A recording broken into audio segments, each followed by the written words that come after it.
you really want to be able to do both of those things. And best marketers don't just organize events, they curate stories so that you can capture content. They make opportunities to create content. I'm going to go out to this thing or this event or this park or whatever it might be and come up with content. And once you start doing that, it's like lifting weights.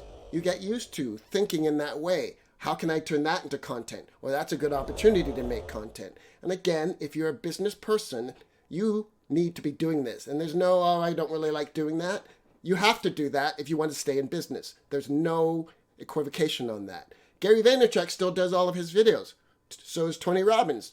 He's not got somebody else doing them. Now, after he's done the video, he has a team of people that does all the work. But you have to be the voice of the brand if you're going to make money.